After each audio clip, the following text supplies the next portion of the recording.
Hey, what's good, people? There you are. There's the camera. This is the Option Podcast. This is episode 194.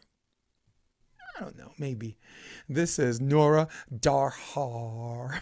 Hi. And all right, buckle up, people. The episode starts right now.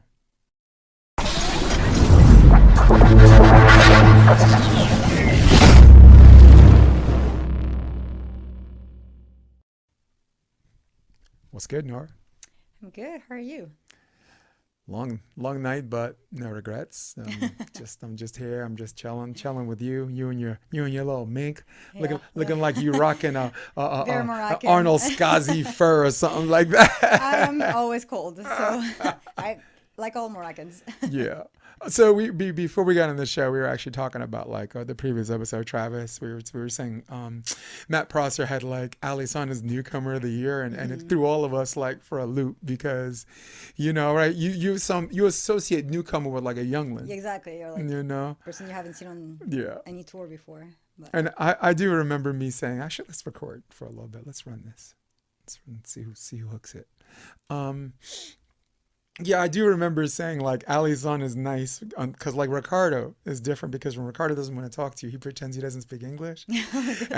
I Does she do like that? lit him up. I called him out. I'm like, guys, he speaks the Queen's English, okay?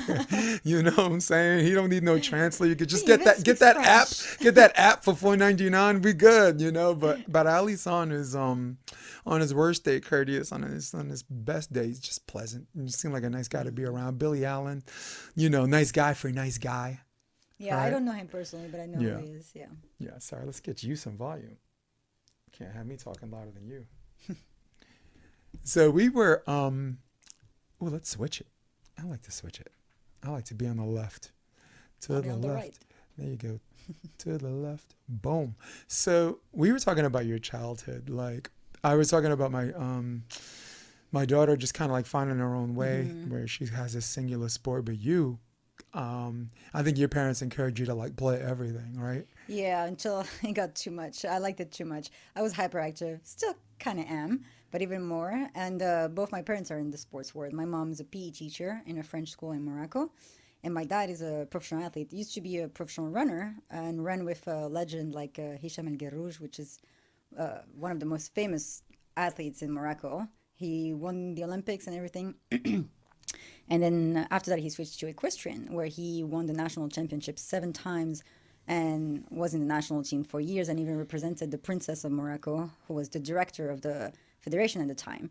So they're both in the sports. They wanted me to play sports. But one or two, I ended up playing so many that they had to actually cut back on my sports or like they had to tell me like, okay, if your little grades get too low, we'll take off of sports because I was just much more interested in playing sport than anything else, including school. And they even like try to put me in piano or guitar to be like, okay, let's like it's way too much sports. Let's do something a bit more calm. That did not work. Let me tell you, I could not be sitting down for like more than 30 minutes. Not happening. Yeah, well, good for you. Because, like in California, like when we make our kid play a sport and an instrument, we're probably parents that don't want to hang out with our kids. It's like, don't you have Oh, something to do? Get out of here. yeah. See, my dad was actually the contrary. I'd have like 2 weeks of holidays from school. Yeah. He would wake me up super early in the morning. He's the most dedicated athlete I've ever met, and I'm very thankful for that because that's like he's the reason why I'm the athlete I am today. But he would wake me up super early to go ride with him. And will make me ride multiple horses that he's supposed to be training, but he's like also teaching me how to ride, and I'd have to spend the whole day there. Like, so I had to spend a lot of time with my dad when I'm on holidays, and my mom would be like, "She needs to be home and do her homework," and my dad would be like, "No, we have a competition. She needs to come with me." Nice. So yeah, that was fun, and it's also very unusual from like kids in Morocco. It changed a little bit since, but when I grew up, sports was not something that kids like did often, and definitely not like little girls. Right. Guys, yes, everybody plays soccer in Morocco with anything. Like they'll put rocks as like the what is it called in English the basket in the back. I don't know, like Oh, yeah. the goal. Right. Same thing than in French, but they put rocks and they just have a ball, and everybody plays in the street, on the beach, etc. But as little girls now, like I remember even like in high school, middle school, girls been like, I can't do PE. I just did my nails. Like, yeah, it was really Yeah. not common for a girl at my age to do that many sports. But I will say this: when you're daddy's little girl, you're playing sports. I Right, definitely was daddy's little girl. daddy's little guys. Where's my camera? Daddy's little girls don't do their nail and play with Barbie Oh dolls. my God. My dad would have been Daddy's little so mad. girls will climb up a tree, I still don't do my nails. fall out the tree, and she's like, "Daddy, I fell out the tree," and Dad's like, "Go throw some dirt on yourself, Exactly. walk it off." You So know? I would fall from horses, not the trees. And let me tell you, I almost died when I was 14. Oh my God. And yeah, my dad was still tough. He would be like, I'll fall from the horse, be like, get back up. And then until the day actually he was like, oh, I think something's wrong with you. Let's go to the hospital. But it's been, but he taught me to be rough. And if he didn't, I wouldn't be here today. Definitely not here in California today. Well, I grew up in Brooklyn, New York, so I'm not gonna say I had the same kind of environment that you had. But as far as mental toughness and nobody cares, work harder, right? Exactly. That's Actually, exactly how I it wore the is. wrong shirt. I had another shirt called "Life's Tough, Get a Helmet." Yeah. That was Yeah. the one That's meant to wear today, and not just a helmet. Like I need to be yeah. bubble wrapped I know, yeah, all over. off the horse, just Because it's every month, it's like, or every week, like, Just- let's go. just picture that. So yeah, you badminton. I'm going through the list: track and field, gymnastics, And- horse riding is one of the things that you seem to have liked. Earlier Yeah, on, I was right? actually better at all of those sports Mm-hmm. than volleyball. But every time I try to actually play those sports at a higher level, something happened. I started with gymnastics. My parents didn't let me go to Belgium to a center to like become. I wanted to be a gymnast. Like that was when I was little, could walk. I was do gymnastics in the house. My mom would go crazy. But my mom is also a gymnastics teacher in the PE, like a extra. I cannot say that word in Right. English. Too complicated. Extracurricular activity. Thank you. Yeah. I mean, English is hard. And saying It's it my in fourth English is language, hard enough. so it's dude. hard. And there are things that I'm still like, I can't pronounce it that. That's not even English. Extracurricular. Who made up that word? Extracurricular. Who made up that It's word? easier to say in French. Extracurricular activity. Extracurricular. Who made up that word though? I don't know, it's hard. Jeez. But Why don't you just say activities? Why they gotta say extracurricular? They didn't know damn what we were talking about, dude. I can say it actually. Oh, good But lord. anyway. Say it 3 times really fast. Extracurricular. No, it's still not gonna work for me. It's too hard. No, continue. Go ahead. Tell me. Yeah, but so my parents didn't let me become a gymnast, which I'm kind of thankful for today because it's a tough life. And then I was too young, like way too young. And then I tried to be a track and field runner, and then I had a horse accident and missed my tryouts. And I was actually really good. My times were really, really good with no practice. And I think it's because of my dad, like just my genes. And then I just like stumbled on volleyball. I was forced to actually play volleyball in high school by my teacher who knew I was good at other sports. I was like, "You're going to play volleyball." I was like, "Sure." And my mom was like, "Oh yeah, she'll be good at that." I was like, I don't want to play that sport. What is that? Like, I didn't even know what, like, we don't know what volleyball is at that age, like in Morocco. We didn't even have court. We didn't have gyms. I started playing volleyball on cement Right. in flats and jeans. And in America, your guy friends would say volleyball's for girls, and you're just like, yuck. Yeah. It's like, did you say for girls? I heard that here Yuck. too, and I'm like, Well, I mean, in Morocco, it's different, of course. well, in but- Morocco, volleyball is still like, I mean, how many times I go to practice something with the national team, or like, I just go to train, and I have my backpack, and I'm in sportswear, and I get into Uber, which is not called Uber in Morocco, but. And then the driver will be like, "Oh, you're an athlete? What do you do? Basketball, soccer?" I'm like, "No, like beach volleyball." And they're like, "Oh, beach volleyball. What do you guys practice?" I'm like, "Well, we actually have national team, and we're actually African champions because Moroccans love to know that we dominate on the African continent." Nice. And like, "What? I didn't know we had a team. Oh my God, I gotta watch and all that." Yeah, it's still very foreign there. Does that Continental Championship give you a bid? Is that a bid? Sorry. The African Championships. Is that a bid? Oh yeah, Whatever. we qualified to the African Championship, to So the you're World going Championship. to Paris. No, to the World Championship. Oh, to this the World summer. Championships. Got it. And I didn't go actually. The hell was that? I don't know. Hold up. Part of do not disturb. This is why I just operate on a desktop like an old school brother. I don't need. All right. So, and off come the clothes. See, we just got started. We like 8 minutes in. Look at this girl. I mean, you speak French. Did you have to get French? Oh, I'm Moroccan. I'm not French. No, I know you, but I assume. Look, I have friends from Morocco. In fact, Yeah. before the show, I mentioned one of my best friends from Moroccan. So I'm operating under the presumption that you speak Arabic, French, and English. French is my native language, yes. Especially my mom's Belgian from the French part. So You also speak Arabic, though, right? Yeah, my mom with a terrible accent, Nice. me Okay. with an average accent, and my dad is obviously fluent in Arabic. He's Nice. Moroccan. Cool. Yeah, Well, I speak English, Spanish, and Brooklynese. Um, Brooklynese. yeah, Brooklynese. You don't know And about no, Brooklynese? I don't know.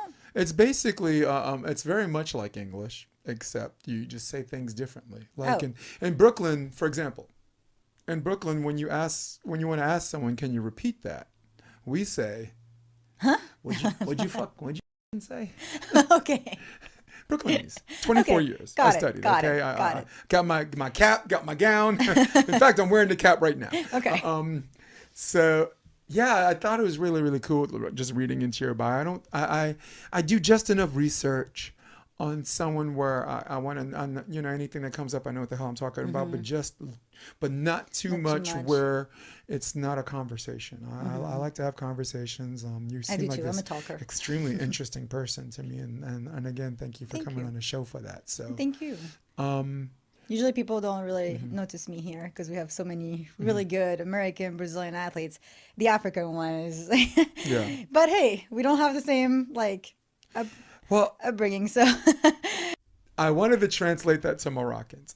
Y'all are, well, Africans in general, yeah, right? Africans in general. Besides not getting tired, Well, yeah. I don't get tired. I ain't got, Oh my God, let me tell yeah. you, I've played a team before, no technique, very new to beach volleyball. Like just did not get tired on the court. Like we were exhausted. I think I have some videos where my partner and I are laughing on the court because it's just rallies after rallies. Because they'll just send the ball back, and you can hit as hard as you can at them. They'll just throw up like something, and then just don't get tired. They'll just go for everything, and it's exhausting. And you're like, what? What the hell just happened? I was Yeah. like, this is so physical. Yeah, so I always categorize Moroccans as hardworking people because I have a personal bias. One of my closest friends, who's 17 years old, like a volleyball player, just trying to come up, and I made some introductions. We got to play a little together, and then what happened was he became like a club promoter in New York, which can be feel like a sleazy business, just like it's Each like their asking own. 100 girls out on a date hoping three say yes, right? So Eh, so he learned that, and then he was backing a DJ. Like back then, you had to back DJs because back then you had to bring records. It wasn't all on a computer. You're literally bringing records, and a lot of DJs still like prefer a turntable, albeit virtual. So he started learning how to DJ, and then one night at Hudson Terrace, he was opening up for the premiere DJ, like 9 to 12 or whatever, and the premiere was supposed to go 12 to 4, and the 12 to 4 guy got arrested by the police.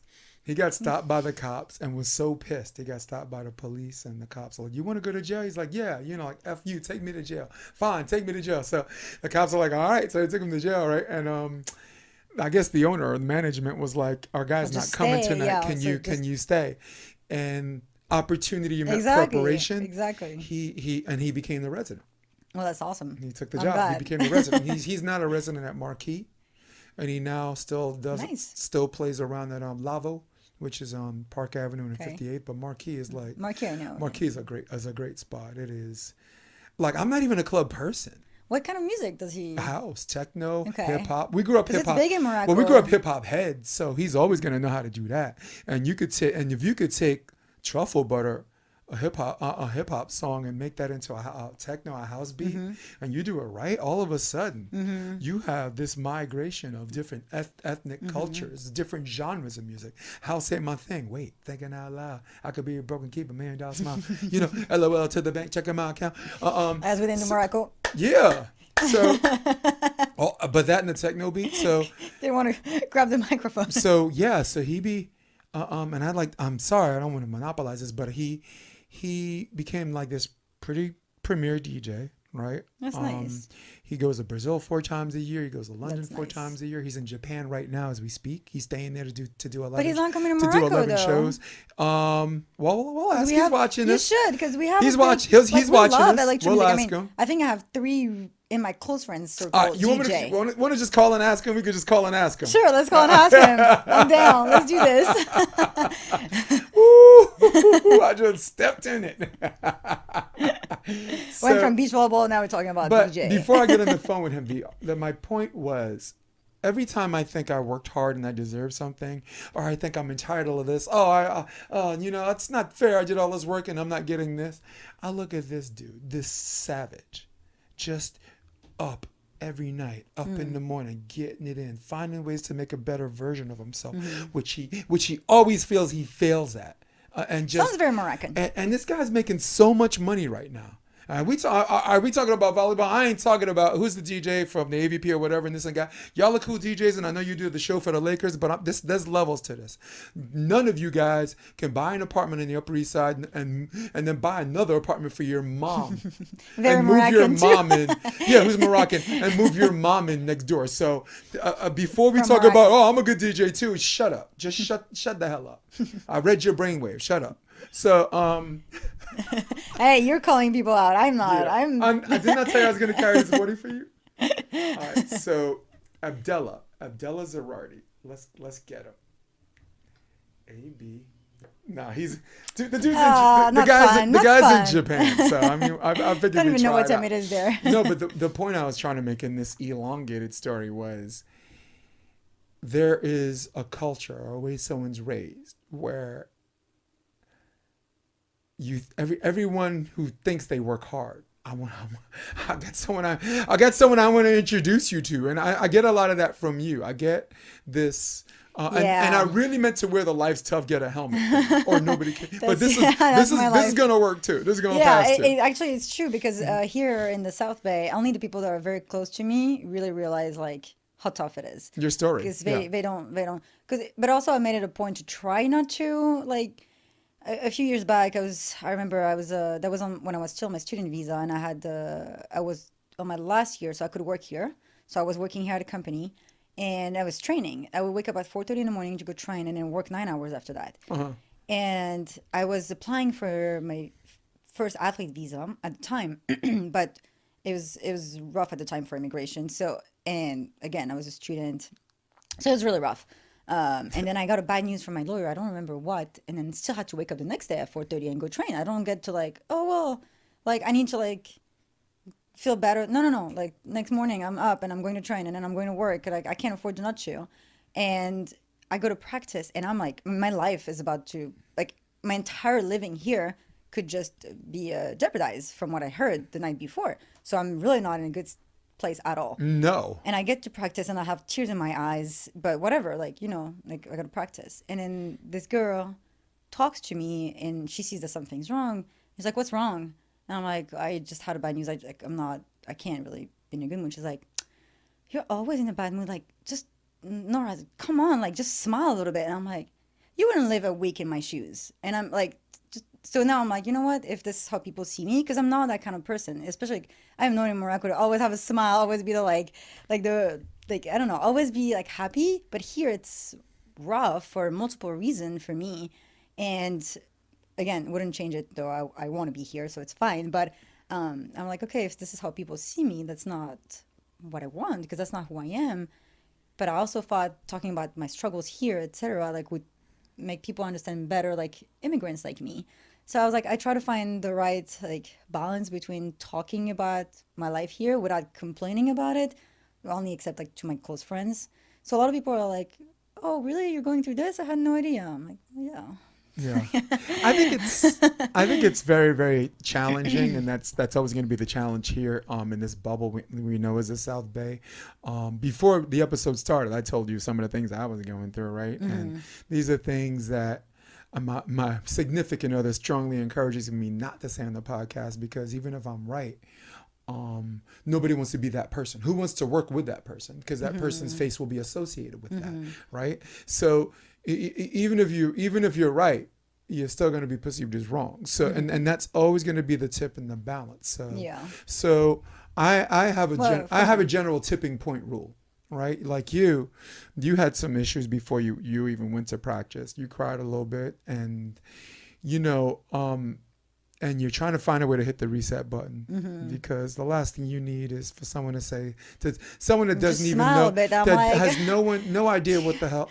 Like Shannon Sharp. My whole life could be over, but yeah, okay. Like I just shared on my Instagram page. Shannon Sharp said, "Never judge a man by where he stands, because you don't know how far he's come." Exactly, and that's another thing. It's like people sometimes, and not often, especially now that I know a little bit better, like the community here, but a lot of people will be like, wait, like, why are you getting interviewed? Why are you a big deal in your country? Like, you're not that good. But at the same time, like, hey, like, I grew up in Morocco. So for my, like, growing up and for my level and for my continent, like, Yeah. it's the same that somebody else growing up here making a big name of themselves here. I didn't grow up here. Like, Yeah. I didn't have the resources that other people have. So I'm at level for what my life has been. And like, yeah, things like that are a little bit rough, but they happen less and less often because I think people are seeing more and more of my life, especially like people that are close to me and Yeah. that want to learn about, like, people coming from another continent and making it across the world just for the love of beach volleyball. But yeah, it's not always easy. It's really rough. I think it's weird. Well, I'll do the easy part first, okay? First, I disagree with you. You said they wouldn't last 7 days in your shoes. I think 7 days is exactly the amount of time they would last in your shoes Maybe. before they freaking off themselves. They'd be like, or, "What is this?" Or maybe suicide's out. Maybe homicide's a much more No, but they're probably therapeutic way quick of beach volleyball. I'll be self-expression. like, why am I doing this? Yeah, no, they. Let's just be real. That's because that's the easy part of this conversation. Be real. 9 out of 10 of those people, oh wow, my coach yelled at me when I was 14, and now I'm tough. Just shut up, okay? But I'm speaking from experience. Okay, but I will say beach volleyball players, especially in the South Bay, are usually very relentless and tough because that's have how to it be. is here, and that's why so I'm here too, because I'm like, okay, I'm surrounded by people that actually understand a little bit the hustle, but some other people that have not have to go through all of this do not understand. All right, let's start from like the very top. Think about this beach volleyball thing becoming an NCAA sport. Probably 2014, 2015, give or take. Later right? than too late for me. I came no. to college in 2013 and it wasn't a thing. Yeah, you're in North Carolina, right? St. Andrews, yeah. St. Andrews. But consider now it's not just this thing where like indoor and outdoor players are moonlighting beach, right? To help them cross train to strengthen their legs for indoor because they still have the muscle memory of the indoor approach, but now they'll have sand strong legs, which is why beach players don't jump well indoors and indoor players that go to the beach and come back do. That's real. So consider that, right? Now consider it's an NCAA sport. So now with scholarships on the line, now it's a business. Now all of the club sizes that had girls who were going back and forth indoor beach are now just doing exclusive beach. Now consider that with all of these good girls, there can only be X amount of conference championships. WCC. I was at LMU. I was John Mayer's assistant for 2 years, right? Them in Pepperdine, right? St. Mary's is also good. And on the, the Pac, Big West, let's just talk about different divisions. LSU, right? Florida State, right? Now, all of them are worthy teams, but there can only be one conference champion. Now let's go to the NCAAs, right? All of these conference are automatic bids. You got 3 at-large bids, girls, people who are just deserving. And now, 16 teams now, but there can only be one NCAA champion. And the NCAA champion is 5 pairs. So 10 girls, maybe a 16-person roster. Now let's go to the professional level, right? So many people deserving of making the main draw, but there can only be 16 people for whatever. And for the AVP champion, there can only be 1. Now let's go further. Let's go to the FIVB. So many people, the people representing the best of their country, all of them are worthy. All of them are elite athletes, but there can only their second team and third team are also really good. Yeah, exactly. of each country. That was the argument I'm making. But there can only be one champion. Now go to the Olympic Games, right? There's only 24 spots. Everyone's deserving, but there can only be 24. And gold medalists, there can only be 1. I'll skip ahead to the point we are trying to make right now. So the point I'm trying to make, and I almost forgot because I'm spilling it. The reason why the temperatures turn so high is when the people dedicate so much time and investment and to go with the inherent belief that they are the best in the world. And when your country, you got 5 teams that are worthy in the U.S. worthy of going to the Olympics. They only take 2, right? Which is basically a problem Brazil has every Olympics, right? So USA, welcome to Brazil, right? Right? Because you're gonna have Tiana and God knows who and everyone with the same first freaking name. You're gonna have 3 teams. You should say Morocco. We have the 2 girls that have the same name in our. You're gonna have 3 teams on the too. outside looking in, right? Look at the men's scene, right? Like you had Trevor and Tri on the outside looking in. Yeah. Who I thought was the best team in the United States at that time. But points happens and It was so weird Oh, because we they have didn't the make a same. country quota and Yeah. Phil, because they didn't make the country quota, the tournament that Phil and Nick played, they took a fourth and they frog leapt them because of this ridiculous country quota. Oh. It was bad. It was bad. And what happened with Brooke Sweat and Kerry Walsh, I could spend an I extra remember that. I hour remember that. Yeah. on Sponcil and Clay's That's why I said having beach to be volleyball is climbing, rough. having to be climbing in Ross to get to the semifinals. Watch that game 3 again. Everyone at home, watch that game 3 again. Then come see me. Then we can steer that conversation. But Yeah. but I think the point I was trying to make to you was, South Bay girls, show some respect. Show some Whatever. respect. Everybody's trying to make, like, I don't know. It's just everybody's here to compete, so everybody, Do I have to carry that water for you? Do you want me to do that for you, for us? Because I could do that. Not everybody though. Look at Kristen It's Nuss. gotten better, Look but at at Kristen first it was Nuss. rough. Look at Taryn Clove. Right? They made a decision to stay in Louisiana and train in Louisiana. Because, as you know, training groups are good to test what you learn and test what you improve on, but they're really a waste of time doing them every week. So I know I'm gonna take a walk down to the pier, right? And everyone that's training out there be like, "Don't talk to me, Jason. I heard what you said. You're saying we're wasting our time." Yeah, you are. At some point you are. Look at all of the best teams. Look at Qatar. How many training groups do you see in a 6-month time period for Qatar? Not a lot. That's funny They're getting because- focused.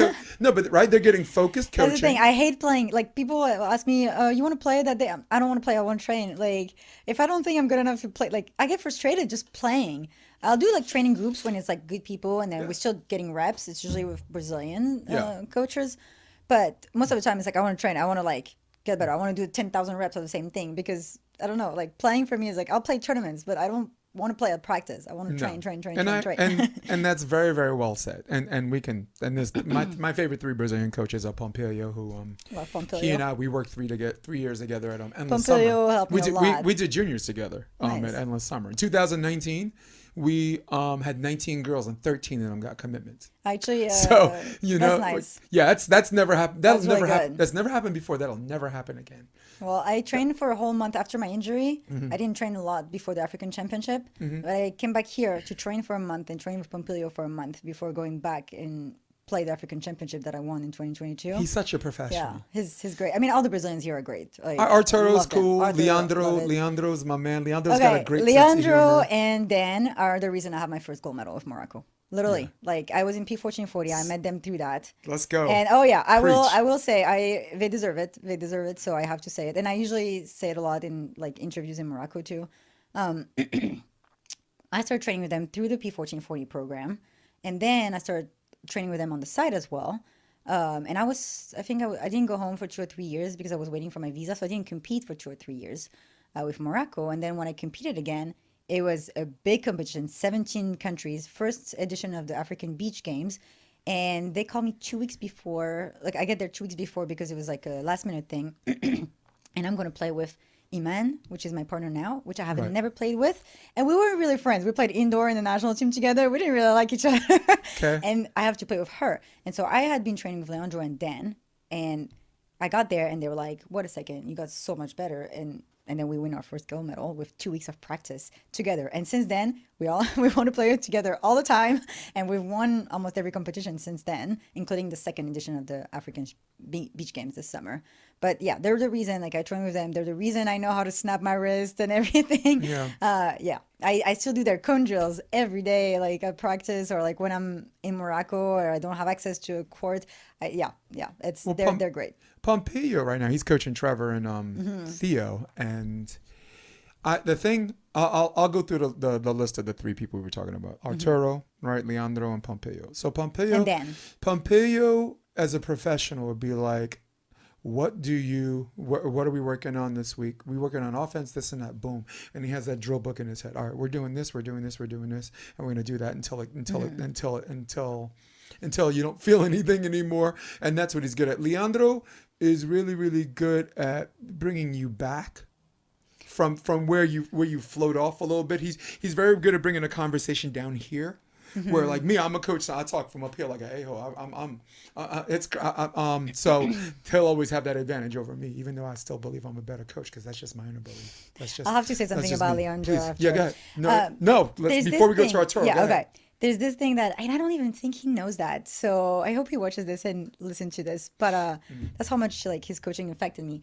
But I remember training with him, and he would like so that wrist snap. I don't know. I learned in France to play beach volleyball. Again, was forced to play beach volleyball. Did not like it. I was playing indoor. Yeah, because every ball's going out. Well, that I'm Mikasa, small, everything is like left and I'm small too. I was like, I can't hit on that net. I don't want to do this. Took me under his wing and everything. He was the former national coach for the French national teams, and actually his son is doing really good results for France now. Anyway, Who is this again? Stéphane Canet. He's the last French team that went to the Olympics. Yep. Yeah, he's the one that taught me beach volleyball in Dude's France. a savage, man. That's a real coach. And he's actually just like my dad. Will like be so hard on me, yet will ask me to come and train with the French national team when I didn't think I had the level. Right. And then he explained to me later, which other story. Let me get back to that after you remind me. But anyway, so I should write that down because I'm gonna say some things I told you about I'm him a talker. Leandro would like show me like how to like snap my wrist. Like he really is the one that taught me how to really shoot. And I wouldn't understand. And I'm the kind of player, if I don't understand what you're trying to teach me, I'm not going to be able to do it. If I understand, I will get it done just like that. And so one day I had a conversation with him at practice. And I remember like it was yesterday. And I was like, I don't understand how you're doing that with your wrist. Because he does it like with his eyes closed. And then he like calmed down, like took the time to explain it to me, show me. And then it clicked right away. And so from that day, I think he understood how I was as a player. And then it just like anything he would teach me, it would just like it was just flowing, you know. And also I remember him and Dan, I'd come back from Morocco. I trained with them the next morning, which is like I would be very jet lagged because it's a 9-hour difference. And Morocco is super humid. Here it's super dry, so my lungs burn when I come back from Morocco. Even if I'm in shape, they'll burn at practice. And they knew how far to push me better than myself. I remember this practice. I think it was 2 hours and a half long. I still have videos. I was dying after an hour and a half. I think we're done. They're like, oh, we're going to do one more thing. And I'm like, all right, I got this. Like, I'm usually, I can push through. I'm that kind of player. It's like, okay, I got this. And then we did more. And at that point, I'm exhausted. And I think there's a photo of me and I'm laying down by the balls.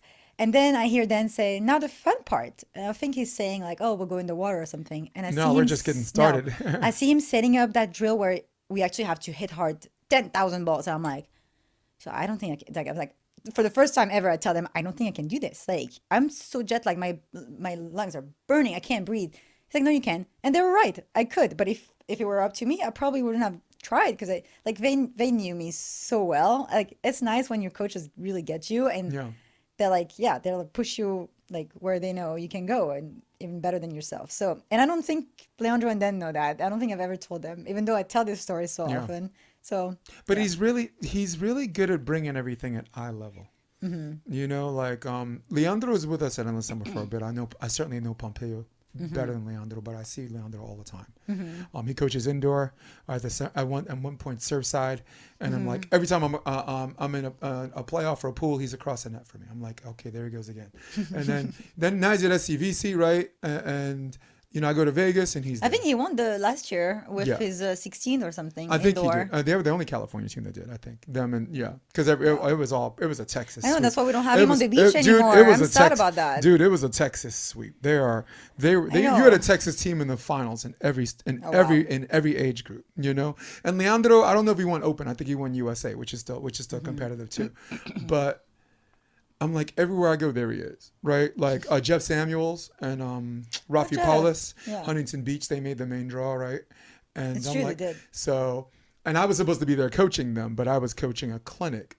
And in my mind, I'm like, they're playing Sam Schachter, right, from Canada, and Travis. I'm like, So I called Jeff that night, right, and I'm like, and this is a fun story. So I'm like, all right, hey, you want to come sing karaoke? He's like, no, I'm going to bed. I got a tournament tomorrow. Good, and I went, no, because I didn't know he won. I called assuming that he lost. He didn't make the main draw. Yeah, and he goes, yeah, we're playing tomorrow, and I'm like, and he's like, you're coaching us, right? I'm like, and I went. Sure. Yeah. I knew that. No, because I've been coaching Jeff on and off for 3 years with different partners, but I've done a good job staying away from him and Rafi, because Rafi, from the neck down, is a great player, but that there's a bag of I don't know. guys with white lab coats in his head from the neck up. So, so guess what? First round, try and came. Who's the coach? It's Leandro, right? All right, cool. You know, we got housed. We competed. We changed our serve location, our serve to space, and competed, made it like 15 up, and they ran away with the second set. And now I'm like, cool, contenders bracket. Let's just get through. So we play Brewster and Kyle Friend. And who's their coach? Leandro. And I'm like, dude, you got to stop. You're not good for my brand right now. You're first of all, you're coaching teams that everyone knows is significantly better or a little bit better than what I'm coaching, and it's nice for me to put on a show, but I'm like, why? I'm like, stop following me, dude. And that one went to 3 sets. Okay. I mean.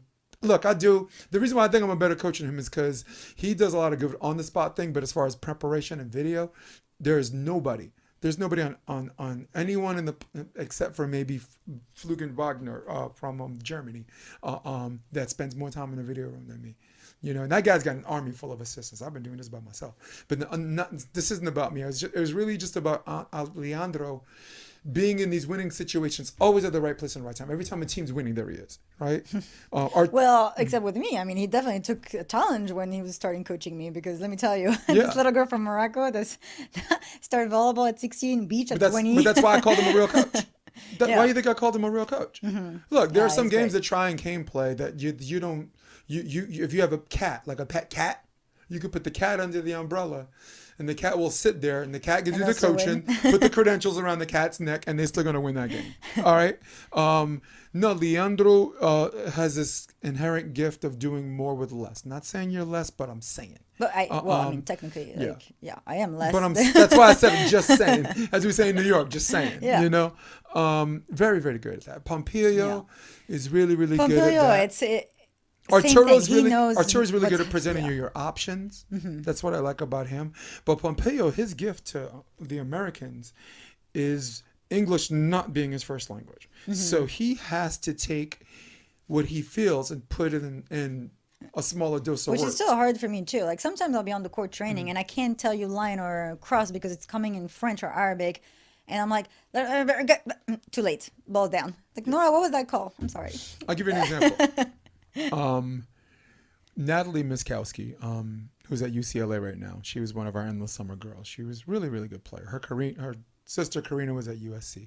So I was coaching them at I believe this is 2019. We were at Hermosa Beach. You were at Huntington with Jesse McGuire or something like that, or were you? Yeah, I did. How do you remember that? That's like, I only played the 180. I tell you, I did my research. You ain't just come here. Like, I'm gonna be like a hippie and not know anything you did. I wasn't supposed to play that tournament too. But so he ended up coaching Natalie in Manhattan Beach, and I felt like I failed Natalie because she made the finals for 16s Open. We were in center court and we got just bombed. She ran to the ocean crying like a little child. I'm merciless when it comes to that. I'm like, are you crying? You know what? Like, my dad was like that with me. There's no crying in volleyball. No, but if I cried when I was younger, my dad would kill me, and I cried a lot. So he killed me a lot. He said something in Manhattan Beach that I'll take with me, and I tell a story all the time. He said, "Good serves makes good defense." With English not being his first language, and saying it in few words as possible. Now I could talk. This man said in 5 words, "Good serves makes good defense," which means like 5 different things, right? Where it would take me 2 paragraphs because I'm trying to explain the why. This age group is generational why. Mm-hmm. And by your own admission, when you understand why you're better and when you don't, right? So wow. And this man does it in fewer words, and it's just one of those instances where English not being his first language works for him, dude. Mm-hmm. His serve is good, let me tell you. When he serves out, you got practice. Yeah. Oh my God, it's like a machine. Yeah, it just goes and goes, and they're all really good. And you're like, I asked him. I think it was before I went to Morocco this summer. I was like, Pompey, can you teach me how to serve like that? And he told me, and my serve is better since. And I was like, oh, gotcha. Because I was like, I need to know how to serve like that. You have to. Well, you have to, because whether you're playing indoor or beach, whether you're playing grass or volleyball, you know volleyball is, serves king. When you're playing 9-year-olds and you have a good server that serves 25-0, or whether you're playing at the Olympic Games and you got France playing Russia, the Russian Federation, and Russia is the best serving team in the world, and France had zero reception errors, and they win that fifth set. Serve. At the end of the day, serve is king. Anytime that you can make someone's life a living hell. I'm not even talking about serving aces. I'm talking about things that don't show up on, shanks don't show up on paper. You know, the girl who brings it back and you get a kill, she gets an assist for that and you get the kill, right? So, but yeah, he's a machine. And that he is. And in that respect, Pompeo is a unique person, but in that respect, he's a type of coach. Because when you coming up, and I was going to say this, in Africa and Europe, you're not going to find a whole lot of growth mindset and positive reinforcement coaches out there, right? My own dad, like who's I will say that he's, for me, one of the best and most dedicated athlete I've ever met. And he comes from really nothing. When I say nothing, it's nothing. And the equestrian world, if you're familiar with it, you have to have money. We do not have money, and he still made it. So that's why I'm like, and actually when his friends see me, they're like, yeah, you're the daughter of your dad. But even like with him, when I would ride, the first time I won a national competition with only like not even 1 year, I think, of practice, and like people have been ridden for years, he yelled at me. I win. The entire national team that saw me growing up since I was a baby, they're his friends, are so proud. And I know he's proud inside, but he yelled at me because I didn't do exactly what he said, because the national championship was coming up and he did not care about the competition I just won. He cared about national championship. And I remember I was like, you're like, don't you think you're looking a little too far ahead? I can't have this moment and then... I've never won in that. And when I say winning, it's like, it's a big competition with like more than 100 participants from all around Morocco. And it's like, it's not easy to win that. No. And I had just, oh my God, I remember I had just fallen in the, I don't know what it's called in English, the practice like arena right before you go in. Yeah. I fell right before I went in. So also not great for your confidence, or like, ow. Yeah. And it was a tough competition. It's like when you have to go fast, and so every time you drop something, like it adds seconds. It's different, like we have different kind of competitions.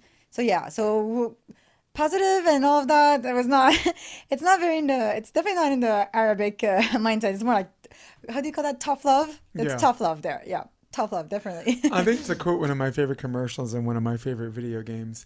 It's, none of this time out or stand in the corner business. We'll bring your children up in the traditional manner by making them learn Latin and beating them half to death in a single sex environment. Well, yeah. Yeah, I definitely did not grow up with the...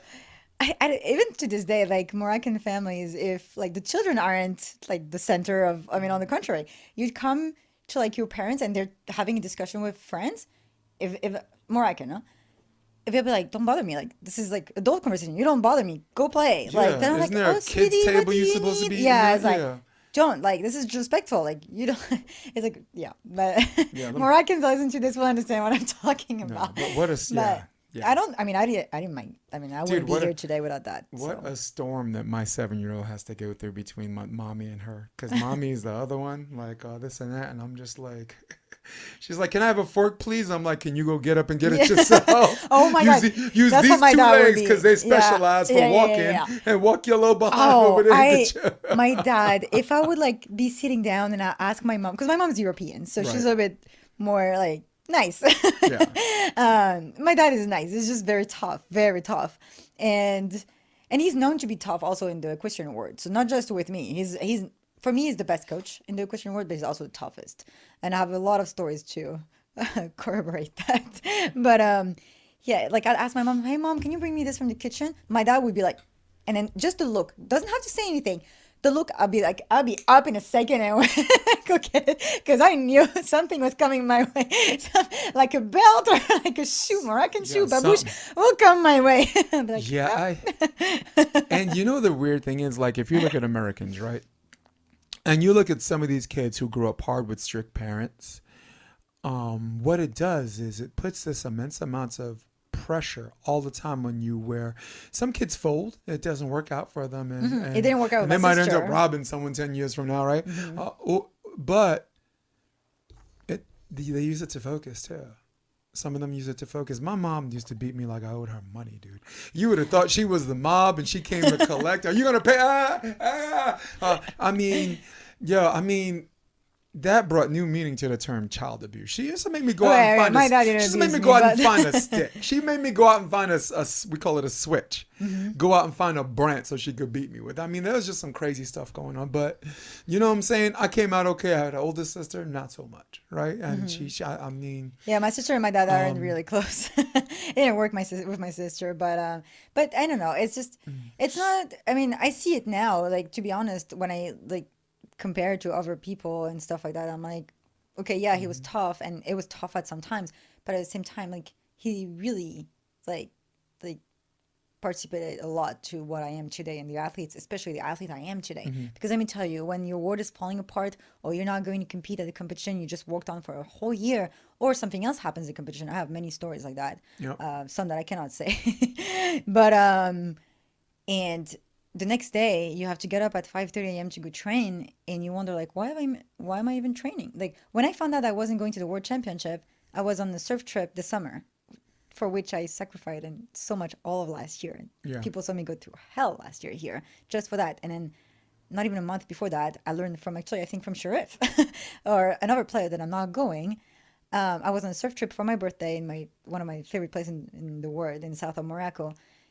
As soon as I got back to my city, the next morning I'm training. And I don't even know why at this point. It's just like I'm on it's automatic. I'm on, like, how do you call that? Like auto mode? Like, Yeah. Autopilot. it's, Yeah. yeah, autopilot. I'm like, I got used to it. I get like beat down all the time, and I had to hey, well, it's like that. Nobody's gonna come and help. So get up and go train. And yeah, the next day I'm training, and people are like, why are you training? Because you just learned you're not going to compete. I know, but But I don't know. I don't I actually will. know. I don't know why am I training. I Just will. I got used to it. Yeah, I will say this about that.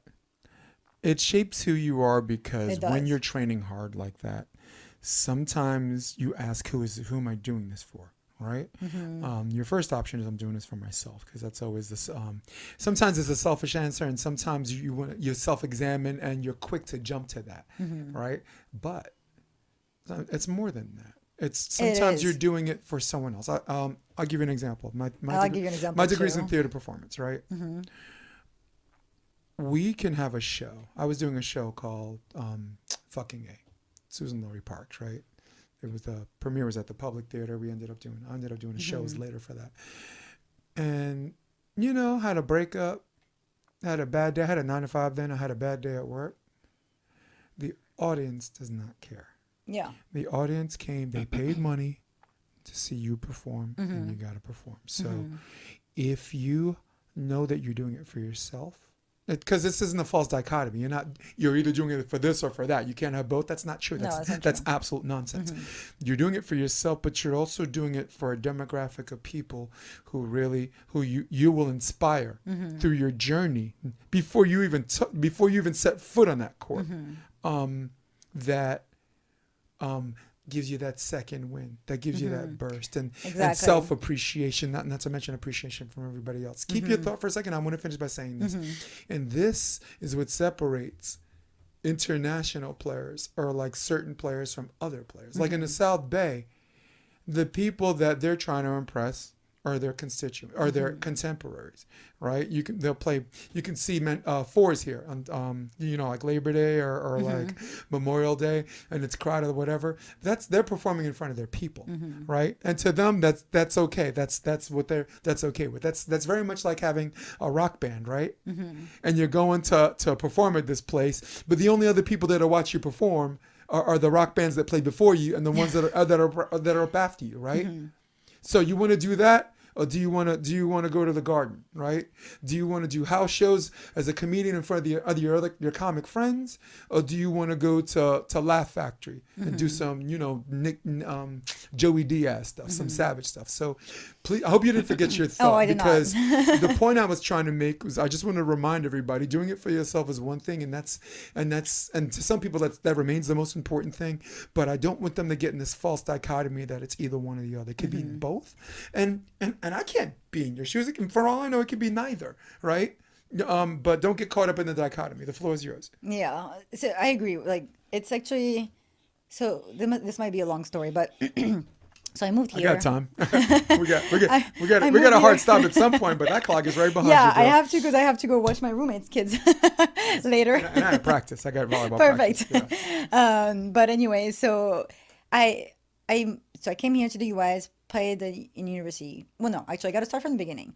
I grew up in Morocco. At 16 years old, I moved to France. Finally, after trying to convince my parents for Right. years to let me go to Europe to become a pro athlete. And you went to It was Montpellier. no, I went to Aix-en-Provence first, which is near Marseille, in a what we call the Well, centre say de that again. formation. No, that. Marseille, Oh no, the one before that. Aix-en-Provence. Oh God. Ooh. Got goosebumps. Sorry. And actually, that was not. I'm about to like kill the whole vibe because that was rough. That was 2 years where I was like, I shouldn't play volleyball. Actually, I started running track and field again the next year. That, and I will say that openly, I do not care. That center was awful, absolutely awful. I was coming from Morocco. They took me because I killed their physical test for the pro team, the actual pro team, because I was a runner. I was also doing climbing in competition, gymnast, anything. So and in France, you usually play one sport. You don't play multiple at a high level. I mean, in Morocco also, but somehow Yeah. I end up playing a bunch of sports. But so that's why they took me. I had no technique. Let me tell you, this is how I was passing at the time, like that. You know that beginner, like when you go. This is how at 16 years old I got recruited in France. So they knew they had to teach me something, and they were supposed to put me as a setter or a libero, right? Because my size. They were recruiting a bunch of other person. I don't know how I made those like that team actually because they took two girls that were coming from the center Boulouris, which is a French like national center. With they've been already practicing and they have all the classes like in the morning to train because that's not common in Europe. Right. It is here, but it's not there. And then another girl that was coming from a pro center. So I was nothing. Let me tell you, nothing compared to the other girls. One of their middle, I didn't know what a middle was. We would play like everybody sits in the middle in Morocco, and we were still winning competitions. But that's how I was playing at the time. I didn't know what a middle blocker was. They put me as a middle because their middle didn't come, and they needed a middle. So they were like, "Oh, we'll just put this girl since she doesn't have a position yet." Instead of trying to change the position of somebody, they put me as a middle. A month in, I had to go play a tournament, a friendly tournament, in a high level national two. So it's like a very good level of volleyball at a tournament as a middle. I didn't even know where I was supposed to go on the court. It was horrible. Like, and they like treated me as an outsider. The coaches in the center, not the players, as an outsider the whole year. Didn't teach me anything. That year, the coach told me like I was like I want to learn how to play like serve receive or play defense. Middle, I understood quick that middle was not going to be my position if I wanted to play pro. Right. And I remember asking the coach at practice, and he was like, "Oh, there's no point. I'm never going to teach you how to. No, I'm not going to teach you how to serve receive because you'll never be good at it." This is word to word what he said to me in French. Like I remember that my entire life. And that's the thing. I'm Moroccan. Do not tell me I can't do something because that is when I will do it. And at the end of the year, it's a 2-year contract. Sorry, this is a long story, but it's very foreign to Americans, so I got to explain the whole thing. 2-year contract to finish my high school, and then after that, you can go sign wherever, like go to university, whatever. And in my French school in Morocco, it's private. So if I leave, I can't come back in for the last year. You can't do that. That's just how the system works. Right. So we made sure with my mom You'd have that to repeat the whole school year if you came back, right? no. You can't even go like as a senior. Like I did my junior year in France, Okay. and then after that I can't go back and do my senior year in Morocco. Like I'd Oh, have to go to geez. public school in Arabic, which is my Arabic's not good enough to do that, and it's not like there's no equivalency then with Boy, France. they'd have no patience for you on that one. But go ahead. Yeah, I know. But so it was a 2-year contract. At the end of the first year, they tell me the day before I fly back to Morocco for the summer, they say, "Oh, just letting you know, we're not keeping you for next year because we don't see you having a future in the pro world." Like what? Like I have a 2-year contract, so that was illegal. They couldn't do that, so we fought it because otherwise I can't graduate from high school. Like I don't have like an option. So they had to keep me. I stayed with one of the women that would watch the formation center person because they wouldn't even accept me in the center, and they made me pay for it. Let me tell you, the whole second year they wouldn't like care about me. I practiced nothing, to the point where my PE teacher at school had to go between the club and me to actually because they were like because I was this little girl from Morocco. I didn't fight back. Like in Morocco, I was good. I was like good at track and field. I was like, I mean, to this day, I'll be in Morocco at a restaurant, hey, are you the girl that used to play volleyball like at Lycée Descartes? You were really good. I remember. It's like that's how my life was in Morocco. And then I come to France where people treat me like I'm nothing. So I thought I was nothing. So I did not fight back ever. And so my teachers saw that. Thankfully, I was a good student, and they actually like defended me. And then the girls also in the team also would be on my side. And they also had their own problems. So three of us had problems with the club that year and had to like threaten to sue or sue. I threatened to sue because they couldn't break my contract, so they kept me and made me pay for it. And threatening to sue is just as So threatening it to sue was is actually bad. But like no, I'm but threatening to 17 sue years goes old. a lot further than actually I know, suing. but I'm right? 17 years old. This is like I just achieved my dream to go play a sport at a high level in Europe, which I've been wanting to do forever, and this is how my life is. It was like this. And so I actually took track and field again my senior year in another city just to have something else than volleyball because my life was a nightmare. Yeah. And Track and field saves all, doesn't it? exactly, like, and my track and field club was so, they were so sweet with me too, so that helped. But then I transferred to another team after that, and they actually told me, oh, you should be a libero. And I was like, what? I've been told I can't pass. And they taught me how to be a libero. And then I switched to another team, a pro team. And then we went to the French Nationals under 18. And I got best back row player under 18 in front of the French libero. And the girl from the center was there that day to watch, came to me crying. Oh my God, Nora, I remember how bad they treated you. And to see that now you're like best back row player under 21 in France. Like, and she was so proud. And I was like, oh my God, like this is what? So anyway, so that's how it happened. Then I moved to the US and when I was 20, and then I lost. Why am I talking about all of this again? Sorry. No, What was the point? Let's just go through the. No, But yeah, hold on. I want to explain everything so No, that people let's- really understand like where I'm coming from No, when I let's say go it's through been the rough. chronology and we'll find our way on that. Yeah. one. You went. It was Montpellier. Montpellier. Yeah, right? Montpellier. So and yeah, I then played for America Montpellier. was St. Andrews. Yeah, St. North Andrews Carolina. for 4 years. Okay, and then go ahead. so I wouldn't go back to Morocco often. That was my point. I moved to France. I would go during the holidays because it's not far. But then once I moved to the U.S., I mean, especially from North Carolina, it's a $1,300 flight to go home. So I wouldn't go home for Christmas. And then when I would go home during the summer, I'd go to France to play beach volleyball. I wouldn't go to Morocco. So I didn't have a community in Morocco anymore. All my friends from high school had moved to other countries as well. And then here, even when I played for Morocco, I mean, I'd fly there, I'd go straight to national camp, play, and then the next day I would fly back here. I wouldn't really hang out with people there. I didn't know anybody there anymore. Then in 2019, 19, I hurt my shoulder to the point where I actually ended up having to go to Morocco to fix it. And I think I'm gone for 2 months. I stayed a year and a half. And a year and a half with no sports, like nothing. I couldn't even bike. How did you survive that? I mean, I started after 8 months I could, but it had been already 8 months where I couldn't do anything. It was rough, especially for me being hyperactive. But so I found like a community again. I like saw some of friends from high school, started traveling and started actually surfing. And then, so now I do have a community. And then now when I do something, I actually have a lot of support, which I didn't have before. And that actually has changed completely my vision about beach volleyball. Because again, after this summer was very rough for me. I left for 5 competitions and ended up playing only 1.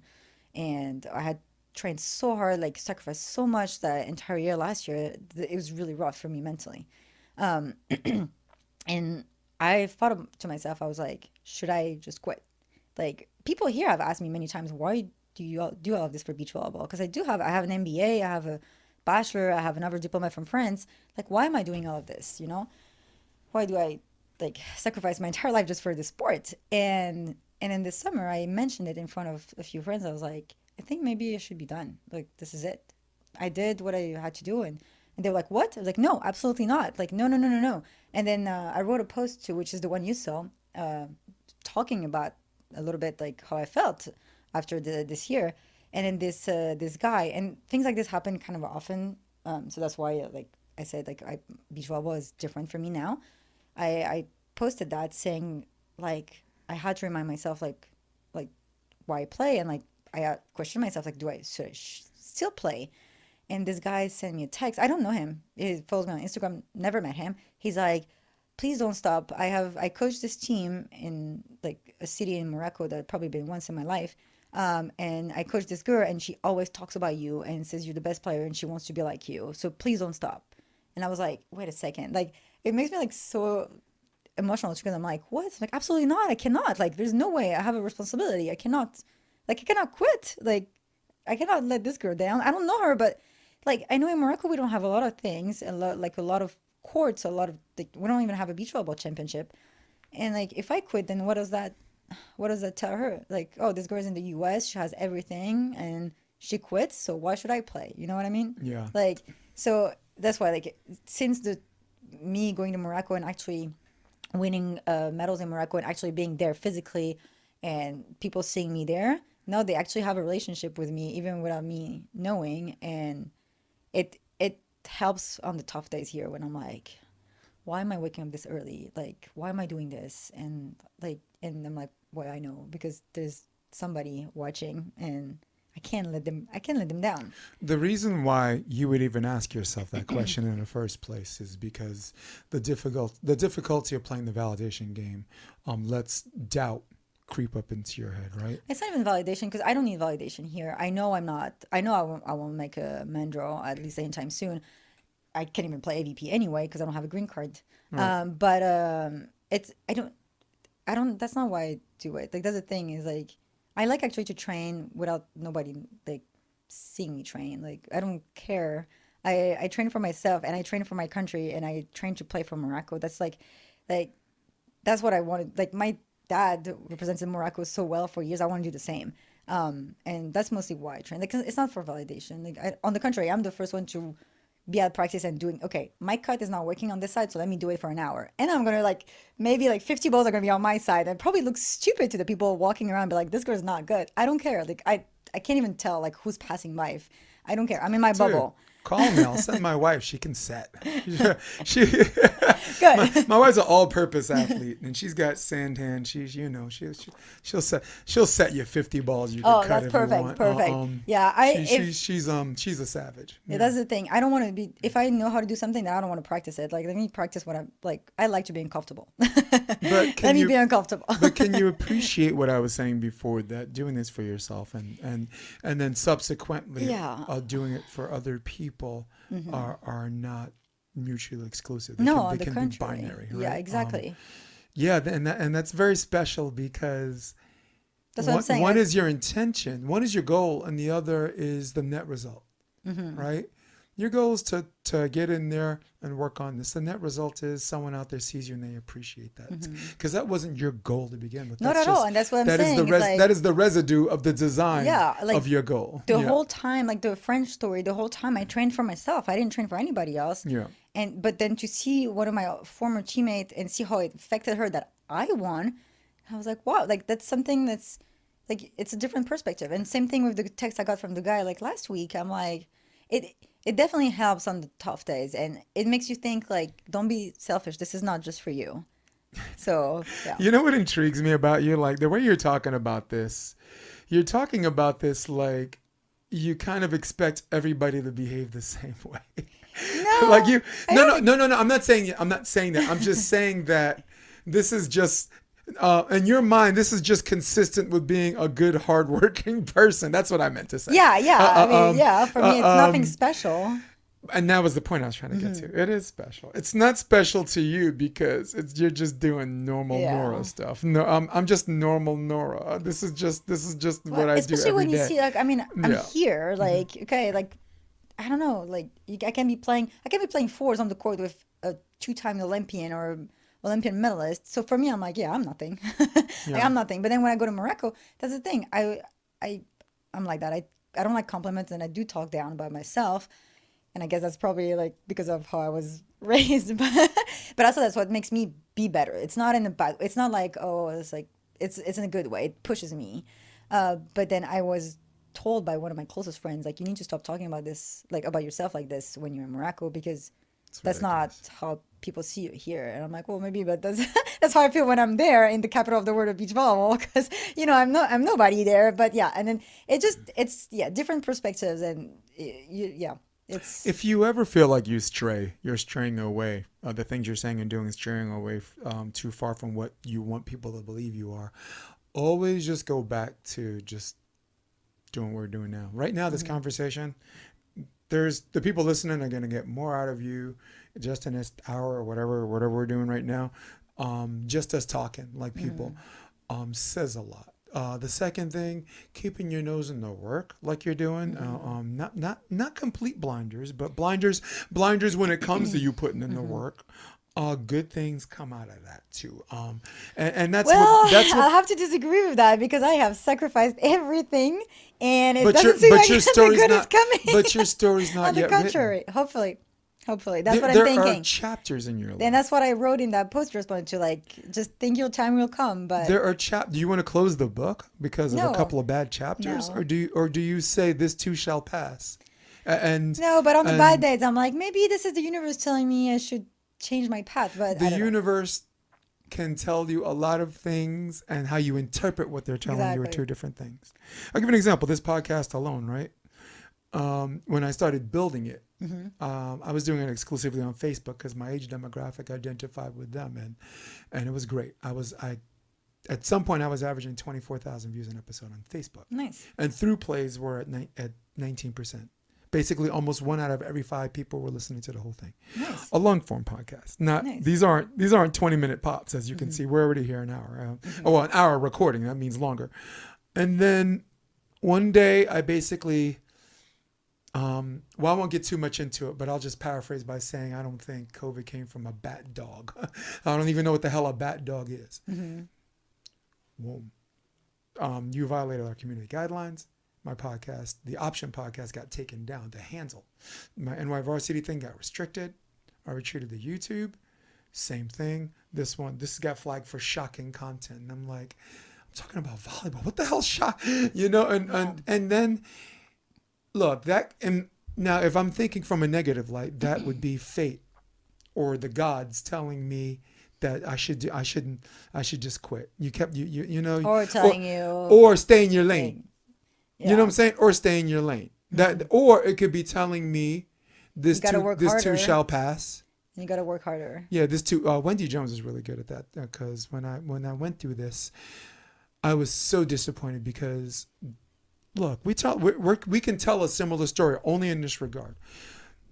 I'm from a different country too. I'm from Brooklyn. Okay, I'm from Brooklyn, New York. That is a different planet. I mean, all you right? guys, every state here is a different country. I feel like because But it's you so can go to big New here, York. You it's can so go to different. but this everywhere. ain't like the California South Bay. New York, you can go to Flatbush Avenue and think you're in Jamaica. All right, you could go to South Brooklyn and think you're in Poland. You can go to Brighton Beach and think you're in Russia. But that's nice. And You get can go to culture without Bensonhurst and traveling. think you're a freaking cuisine or a Guida or Italian. So I come here. 15, almost 20 years coaching experience, already, played for like 2 teams that won nationals 3 times. I sat for, I didn't go to nationals, but I sat for them and helped them to regionals. So I already came a good player, a good coach, and a good commentator. Had to start over here. Had to start over. So imagine you starting over, and then you build this thing, this snowball getting bigger as it goes down the hill, bigger, and then someone takes it away. Right? You have the number That's one what happened to podcast in me. the sport. You have the number one podcast in the sport, and all of a sudden you lose your view. You lose 60% of your viewership. That could have been fate telling me that nobody cares what I have to say. I don't have a blue check next to my name. Go back to coaching kids, or go back to coaching D3 or D1, with John Mayer, that's- LMU. So it's sending you a message, but you ain't got to listen to it. You ain't got to listen to who the hell does fate, or who the hell is a New Yorker like me, or who the hell is a South Bay? Who the hell is anyone? This even your father to tell you what your next move is. So Who the hell do they think they are? So that's where cultural differences come. So let me actually teach you something about Moroccan culture and maybe Muslim culture in general. We have a saying called mikteb or ma mikteb. That means it's written or not written. So for example, when I was injured and we had the Olympic qualifier and I did train with the team. I remember I couldn't lift my arm, but I was still training and I still wanted to play, and my partner wanted me to play, and her former partner wanted me to play. But the federation was like, no, it's too big of a risk. And I was definitely not ready. They were saving you from yourself. Yeah. Okay. But it's the Olympic qualifier. I've been like working so hard for this, for the last 3 years. That's why I was training with Leandro. Like I applied for my athlete visa to be here and train for that. So it was rough. And I still went with them there. And the girls lost in the semifinal to Kenya, who ended up qualifying to the Olympics, and they lost 15-13 in the golden set. So that's like there's no worse way to lose than that. God. Because that means get all the way to the end, and yeah, and it can only be one. Yeah, and it's the Continental Cup, so I don't know if you watched. Right. You know, the first team of a country played the second team, and then mix, and then so it was 1-1, and then our first team played their first team and lost 15-13. So it was physically, emotionally, everything draining. I remember dropping and crying, even though I wasn't even playing. So I can't even imagine how they felt. But that's what people were saying. Oh, Mamik it was not written. So that's how, like, I guess we deal with stuff in our culture. So that's very different than what you're saying. So for us, yeah, exactly. So me not going to the World Championship this summer, people were like, well, then it wasn't written. And it's like, I'm like, yeah, but at the same time, so like that's what happened to me. I spent 3 years I missed 3 seasons in a row, including the Olympic qualifier, because of an injury. And my injury was really bad. Like, to be honest, my osteopath in Morocco does know me for 15 years. Right. Didn't tell me how bad. I had a frozen shoulder on top of everything else that had happened. So I had the head of my humerus was out of access. Every tendon was hyperextended, almost torn. And then I was stuck here with because of COVID, so I didn't see a doctor. And I had a nerve pinch and started having a frozen shoulder. So when I started my rehab, I couldn't even lower my scapula. It was bad. My osteopath didn't tell me anything for 4 months. When I asked her, I was like, is it a frozen shoulder? She said no to me because she knew that I would just completely spiral down. Because for me, that was like a frozen shoulder is usually end of a high level career. It's over. So I went to PT like every week. Oh my God, it was rough for a whole year and a half in Morocco, leaving everything here. Like my stuff was here, so it was rough.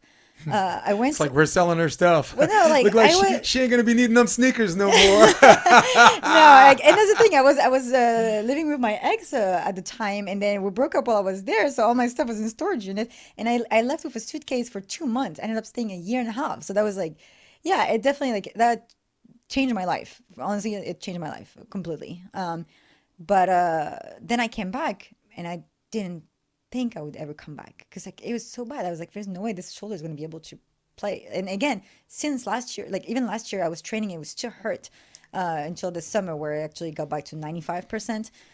But all of that, and then I ended up playing the African Championship, and I come here to train for a month, and I'm supposed to also play the World Tour, the Challenger in Morocco. Okay. Fun story, I ended up playing Corinne and Sarah, which Corinne is one of my best friends here. And I was like, really? you wanted to come to Morocco? I saw that on the BVB, yeah. Yeah, I'm like, what? Then you play me? But anyway. Hermosa Beach champs, guys. Yeah, I know. Right? So proud of them. So proud. Yeah. I'm so mad I missed it. I watched it from Morocco, but I wish I was here. I was not coaching. I set up my tent, and Randy Stokely, me and Stokely set up a little tent behind court 2. I brought the King of the Beach chairs for him, and no, I didn't have to work. And I did what everyone likes me to do. I set up a camera, just a camera, and put it on YouTube because that's what these people here consider me famous for. They no idea my story, but yes, congratulations to Sarah. But go ahead. Yeah, but then anyway, so I play. We win the African Championship, and let me tell you, I was like. I was in so much pain that competition because my shoulder was not ready to compete. It was ready to start training again, not to go straight and compete. I was blocked from the neck to my shoulder to the point where I almost rented a car to go through the night to go see my osteopath in the north of Morocco, which is 7 hours away from where we were competing, and come back the next day. Like that's how like in pain I was. I was like, I can't play. Well, that trip itself would have made it worse. Yeah, well, right? Exactly. That's what my partner Try said. sitting in one spot for 7 hours. Yeah. That's one way. You still got to go 7 hours back. Yeah, exactly. That's one way. So, but that's how in pain I was, and we end up winning the African Championship, and we're going to the World Championship, and I was supposed to go last year too, and I ended up not being able to in Rome. So we're like, oh, okay, we qualify. We're gonna go in 1 year. Like so happy. I'm like, okay. So this whole rehab for like so long and being injured for so long and all of that, it's okay. Now I paid my dues like forward. Now I'm going toward the World Championship finally, and then I didn't go. And I'm like, okay, so like, what is it? It's like I get a little glimpse of what I can have, and then and then life is like, no, just kidding. And it's like that's why it's like it's always like this. I feel like it's like a little bit, and then no, and then it gets worse. So that's why. Can you appreciate why? And this is. I double down on what I said. Who the hell do they think they are? You know why? Because the same people that tell you what happened to you is written it was written, right, are the same ones that would say it was written if you went to the championships and won. They're going to give you they're going to give, it was fate. They're going to give you the same religiously accepted but intellectual like lazy line that you have not accepted. You didn't accept that. Because they would have gave you the same line. You could have went there and went through that small little window and maybe played the best ball of your career, and those same people will say it is written or it's fake. They'd be proud. In Morocco, they'd be proud though, because in Morocco we're very proud. But they will also say it was written, which is why it's intellectually lazy. But it's a religious thing. It is. I don't know. It's religious. Look, I grew up Pentecostal. I grew up fire and brimstone Christian. All right, like my minister said, if you don't know if you're going to heaven or hell, you're going to hell. So I do appreciate the dedication and the tenets that come from Scripture and how Scripture comes into play. But I will not allow any religion, Judaism, Islam, or whatever, to say I told you so when you fail, and to say it was prophesied when you succeed. It is intellectually lazy. They usually say that when, like, if something doesn't go your way. If it does, like, to be honest, and that's one thing that I think Moroccans, I haven't seen a lot of countries do that. They are so proud of national athletes, and that's the thing. When I grew up there, dude, I told you, much more than here. I feel like, I'm ex-military. I've been there. Yeah, because I see like some Olympians here, and I mean they're famous here in the South Bay, but for the rest of the country, in Morocco, even if they don't know anything about my sport, if you say national team, they're like, oh my god, like right away, it's like they want to treat you like a princess. I grew up there, and in high school, I mean, my teacher will be like, oh, yeah, sports is not going to take you far. But then my friends will be like, I had a mix. It's either, well, Nora, I think you're wasting your time with sports, or like, wow, that's so cool that you do those sports. But then now when I go to Morocco, and I can be in any like public space, and I see somebody that I used to go to school with, when they ask me what I do, and I say, well, I actually play pro beach volleyball, and they're like, oh, really? I was like, yeah, I train in California, and I play for Morocco. No, it's... they're like, what? You play for Morocco? I'm like, yeah. And we actually won the African Championship. Like, oh my God. And they get so excited. Can I take a picture with you? Well, maybe not. But actually, sometimes. But they'll like follow me on Instagram. Then they want to know when the next competition, they want to come watch. Like, Moroccans are so proud of anything that Moroccans can like achieve. They're also very hard on you when you lose, though. But good. Yeah. Well, no, because they got to understand also, like... we ain't talking about 12-year-olds where you tell them it's just how... It's not whether you win or lose. No, I meant as a country, like, if you... Like if you don't, especially us, now that we've won gold medals. Soviet Union was like that. If we get silver medal, it's not good enough. The Soviet Union and Russia was like that. Yeah. Okay, Japan was like that. Yeah. People were stabbing themselves with swords when they failed. So look, over an athletic sport. So, but Moroccans are very, very proud, and it's nice to see it's nice to have a community behind you. Right. You're right about some things. Like, look. A few months, a year and a half ago, Sharif and Ahmed came to the South Bay to scrimmage trying Trevor, right? And I know Sharif decides to come here when I'm not here. But nobody. I know, right? We haven't seen each other since I think there were Arabic Championship. In fact, let's go to camera. Let's go to camera 2. I'm gonna show you the video. Okay. Not because I think anybody can be taught, but if obviously. How many people are there? 4, 5. The coach. That's it, right? Yeah. Now this is crazy. Like in Qatar, if someone knew Ahmed and even if they knew Ahmed and Sharif were playing a scrimmage game, they're there, they're packing it, and here they are in the South Bay playing who I thought at the time was the best team in America, and people are just walking by South Bay. Oh, that's Trevor. Oh, that's because they're used to it here. Wow, but who are the black guys? You know. But yeah, it's. I'm like, if you only knew, they won a bronze. They won a. They're on the podium. You got to see that podcast. That was. The dude's a lot of fun. Look, you ain't gonna get Ahmed to talk a lot, right? I don't know. He's an introvert. So I've never met him actually. I do understand he's introverted though. I do understand he's not that much of a talker, and I get that. That's a type of person, and I get that too. Oh, it's time. I got 2 more questions before you get out of here. Before we get out of here, give me one thing because I've asked all my guests this, and you're a volleyball player, it'd be podcast malpractice not to ask. Give me one thing in which you feel like you've shown significant improvement the last 12 months. In the last 12 months? Yes, like a year. It could be from the neck down. It could be skill, right? Mm-hmm. Or it could be whatever demons from the neck up you got to conquer. I'd have to say, if it's in the last year, I have to say health. Like my taking care of my shoulder and all that. And it took so much. It took so much like patience and like discipline. Because my shoulder will hurt if I don't eat well, if I don't sleep well, my shoulder will hurt. My shoulder will like. And your body cooperates when you take care of that. Look at you right now. You could fight crime right now. You're in crime fighting shape. I definitely gained. Yeah, and I don't like it actually. Guys, look at this. Let me put the camera back on me. No, don't. All right, kick the bad guys behind. Save the guy, the world, for America. This is Nora Darrhar. No, but that's actually how I get injured because I used to never lift from my upper body because I'll take like. Mm-hmm. It would show really fast, and that's how I got injured because I wasn't strong enough, and I was a libero and indoor, so I wasn't hitting. But yeah, just health. And if we were talking about the last 2 years, I'd say mental toughness because I had to go through so much. But if it's just the last year, just taking care of my health more.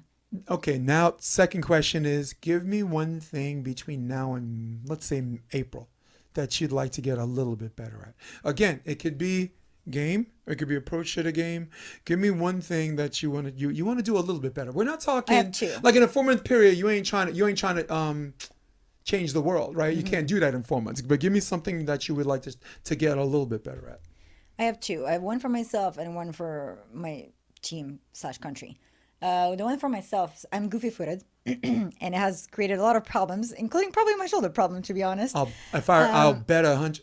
Look, I've been coaching for 25 years at every level, indoor and outdoor, and Yeah, and I had switched it last year actually after like practicing really hard, and then I ended up not playing that much this summer, and it came back, and I'm really frustrated about that. So I've been like training with our coaches too on the side to really force my body and my brain to go left instead of right left. It's going to be the most difficult thing you've ever done because especially serving. It's not something that they caught you at a kid where exactly. The kid, the learning curve is easier as opposed to you tearing down and rebuilding. Mm-hmm. And the reason why you had shoulder pain is because your height doesn't allow you to deal with the lack of range, right? Like Phil's a goofy foot. Exactly. Phil's a goofy foot, no problem. He's Exactly. He's there up there. But I got to use everything I have. I can't. Lion King. Yeah. From Latvia.